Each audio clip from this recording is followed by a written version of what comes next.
माँ की ममता, बेटे की बेवफाई। एक छोटे से गांव में एक गरीब महिला रहती थी। उसका नाम सुमन था। सुमन बहुत दयालु और परोपकारी महिला थी। वह अपने बच्चे की बहुत परवाह करती थी।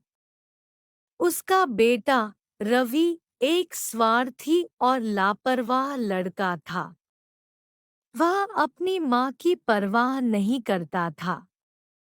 एक दिन रवि एक दुर्घटना में अपनी एक आँख खो देता है। रवि बहुत दुखी होता है। वह अपनी माँ से कहता है कि वह उसकी दूसरी आँख भी दे दे।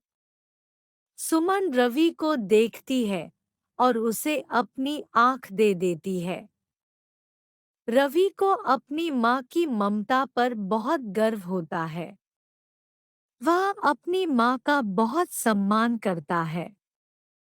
वह अपने माता-पिता की सेवा करने का वचन देता है। लेकिन कुछ समय बाद रवि का व्यवहार बदल जाता है। वह फिर से स्वार्थी और लापरवाह हो जाता है। वह अपनी माँ की सेवा करना बंद कर देता है।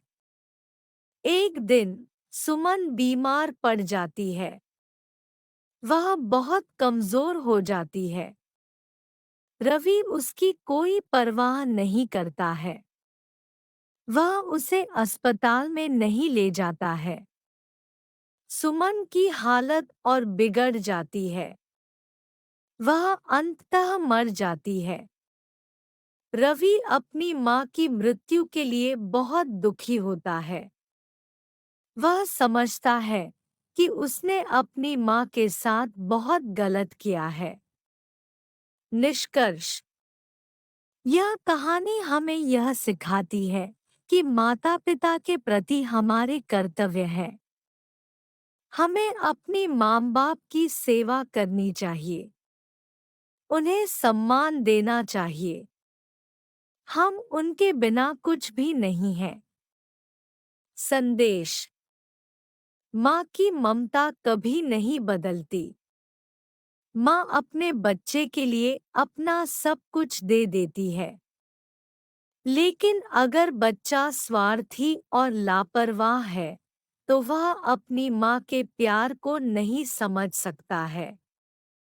माँ की ममता ईश्वर का वरदान है। सच पूछो तो माँ इंसान नहीं भगवान है। माँ के चरणों में जन्नत का हर रूप होता है। माँ में ही ईश्वर का हर स्वरूप होता है।